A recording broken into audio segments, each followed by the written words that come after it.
dit dans le Coran et il nous rappelle. Occupe-toi bien sûr de toi avant tout. Va pas essayer de sauver les gens alors que toi tu es tordu, tu es corrompu, tu es égaré, tu n'es pas éduqué. Éduque ta propre personne, sois éduqué afin d'être une clé, miftahul khayr, une clé du bien.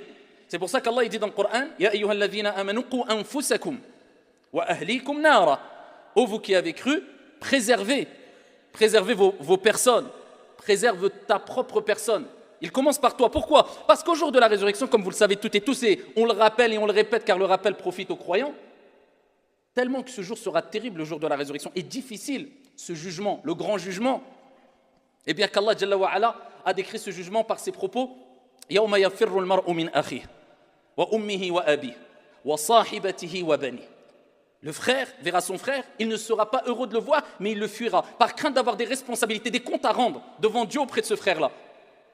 Même de ton père et de ta mère, tu verras ton père, tu ne seras pas heureux de les rencontrer, mais tu sais que c'est le jugement, tu auras une crainte, tu auras peur de devoir rendre des comptes devant Dieu auprès de tes parents, eh bien tu prendras la fuite. Ce jour sera terrible, ayyuhal akhyar. C'est pour cela qu'il faut d'abord s'occuper de soi-même, se réformer soi-même, parce que le jugement va te concerner, toi, ya Abdallah. Mais Dieu ne s'arrête pas là. Il te dit, préoccupe-toi de toi, préserve ta propre personne, qu anfusakum wa ahlikum nara. Et vos familles, pourquoi? Parce que l'islam te demande, ya Abdallah, l'islam nous demande, ya ibadallah, de se réformer, de s'éduquer, d'améliorer notre comportement, d'essayer d'atteindre at-taqwa, la piété, mais ensuite de ne pas être égoïste. Et les gens autour de toi, et ta mère, et ta sœur, et la communauté, et la umma, et la société, et les gens de manière générale, et les animaux, tu ne t'en préoccupes pas, c'est pas l'islam. Ça n'a rien à voir avec l'islam. C'est pour ça que le prophète sallallahu alayhi wa sallam, dans le long hadith très connu de Tabarani, bisanadin sahih, il met en avant le fait de s'entraider. Tu ne penses pas qu'à toi, tu n'es pas un égoïste. Nafsi, toujours moi. Moi, je suis bien, akhoya. Je fais mes prières, je rentre chez moi, je dors. Le reste, akhoya, ce n'est pas mon problème. Ça ne se passe pas comme ça. Cet égoïsme-là, cet individualisme n'a rien à faire, n'a pas sa place dans l'islam. On pense à ceux qui sont autour de nous avec des priorités, al-awliyat, al-awlawiyat. Les priorités, d'abord, on commence par, bien sûr, notre personne, nos parents, ton père et ta mère. D'abord par eux. Si tu n'as pas compris cela, tu n'as rien compris. Ton père et ta mère, tes enfants, ton épouse, ton époux, tes grands-parents, tes oncles, tes cousins. Ensuite, la umma, la communauté. Ensuite, la société, les gens de manière générale, qu'ils soient musulmans ou pas, peu importe. Nous, on doit être une clé du bien, utile pour la société. On ne doit pas être un poids pour la société. Ce n'est pas ça le comportement du prophète, alayhi salatu wassalam. Alayhi salatu wassalam, il dit dans le hadith rapporté par At-Tabarani, Ahabbun nas ila Allah. Les gens les plus aimés de Dieu. Il n'a pas dit ceux qui prient beaucoup. Il dit anfa'uhum linnas, ceux qui sont les plus utiles pour les gens.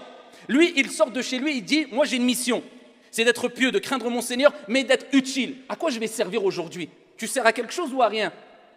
Tu es une clé dans la poche de quelqu'un, une sorte de métaphore qui n'ouvre aucune porte, ou tu es une clé du bien qui ouvre plusieurs portes. Tu es utile ou pas? Ou dis si tu veux, tu es aimé par Dieu ou pas? Tu veux le savoir? Eh bien, pose-toi la question, est-ce que je suis utile pour les gens ou pas? Est-ce que les gens ont besoin de moi? Ou est-ce que les gens ils se disent, bon, qu'il soit là ou qu'il soit pas là, il ne sert à rien du tout? Je ne te parle même pas de la communauté, au moins dans ta famille. Est-ce que tu es utile pour ta famille? Dans ta ville, au moins dans ta ville, tu es utile. Est-ce que tu te poses la question, ya Abdallah, ou est-ce que tu dis, moi je salli hada yakfi? C'est pour cela, ayyuhal akhyar, qu'il faut comprendre que la religion, c'est une relation horizontale aussi. Et c'est pour cela que Allah il a rappelé que des gens seront les témoins de Dieu sur terre quand la personne va mourir. Vous connaissez tous le texte avec Omar et le prophète quand il y avait le janaza. Et quand le prophète il a dit wajabat, quand les gens parlaient en bien sur une personne qui était décédée, ensuite une autre personne décédée, ils ont parlé en mal, eh bien le prophète alayhi salatu wassalam a rappelé que c'était accepté, c'est-à-dire leur témoignage. Si tu meurs, les gens parlant bien de toi, ça t'aidera pour l'entrée au paradis.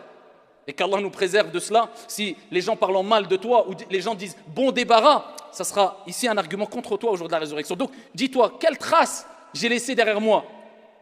Est-ce que j'ai aidé les gens pour qu'ils disent wallah celui-là il m'a aidé? Wallah il y a des gens qu'ils soient vivants ou morts, les gens quand ils les citent, ils ne disent que celui-là il est venu à mon secours, celui-là il m'a aidé, celui-là il a été toujours ici prêt pour m'aider à n'importe quelle heure. Ça c'est les clés du bien, ça ce sont les bien-aimés d'Allah, ceux-là ce sont les rapprochés d'Allah subhanahu wa ta'ala, et ce sont ceux-là qu'Allah va aider. Le prophète alayhi salatu wa sallam a dit man kana fi hajati akhi kana Allahu fi hajati. Celui qui aide son frère, wallahi wa rabbil ka'ba, Allah t'abandonnera jamais. Tu sais, quand toutes les portes vont se fermer, tu te retrouveras dans une situation difficile, tu vas te dire mais Allah viendra à ton secours. Alors qu'il n'y aura personne, hein.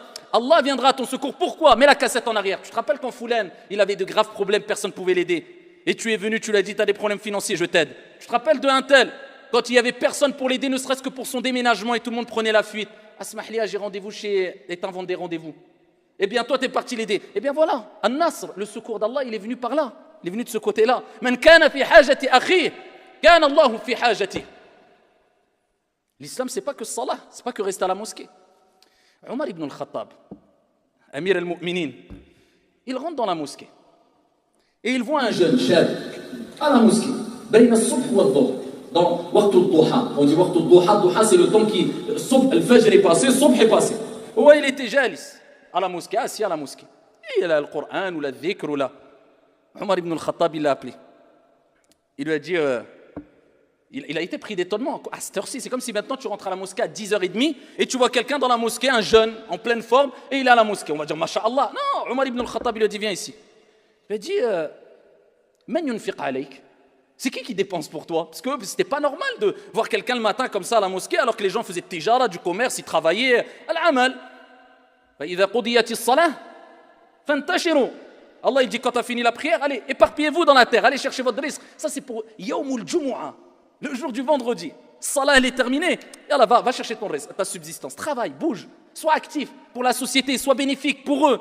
Et il le voit, il dit Akhi, il dit c'est mon frère qui dépense pour moi je suis à Jama', je fais du dhikr, et ça c'est une bonne action en soi-même. Il dit mais mon frère c'est lui qui travaille, c'est lui qui dépense pour moi. Omar ibn al-Khattab lui a dit quoi? Il dit Akhouk a'bad minka Allah. Il dit ton frère, il est plus dans l'adoration que toi. C'est comme s'il lui disait, ce que tu fais là, avec d'autres termes, eh bien ton frère est meilleur que toi, parce que c'est par sa cause que tu arrives à être là.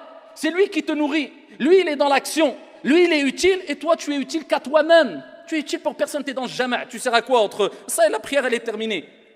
Et ça nous rappelle, ayyuhal akhyar, que as-sahaba ont été éduqués de la sorte par le prophète alayhi salatu wassalam, qui lui-même aimait travailler, lui-même mettait la main à la pâte comme on dit, quand il construisait la mosquée, le prophète alayhi salatu wassalam, il n'a pas dit c'est moi le rasoul alayhi salatu wassalam, j'ai des servants, wallah il allait, il se salissait, peu importe l'âge, peu importe le degré de notoriété ou le rang social que tu as atteint, tu es un serviteur de Dieu et tu dois agir avec humilité, avec modestie, venir en aide aux personnes faibles, aux personnes qui ont besoin.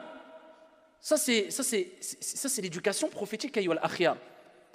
Pourquoi Omar ibn al-Khattab il lui dit que ton frère est meilleur que toi? Parce qu'on a dit précédemment, celui qui travaille, il est utile pour les autres. Et les gens les plus aimés auprès d'Allah Azza wa Jal, ce sont ceux qui sont les plus utiles pour les gens.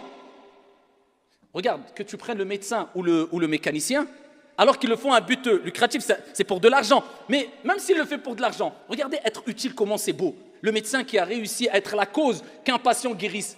Le patient, il lui est reconnaissant ou pas? Le médecin, il a été la cause, sabab. Vous avez vu, il repart heureux.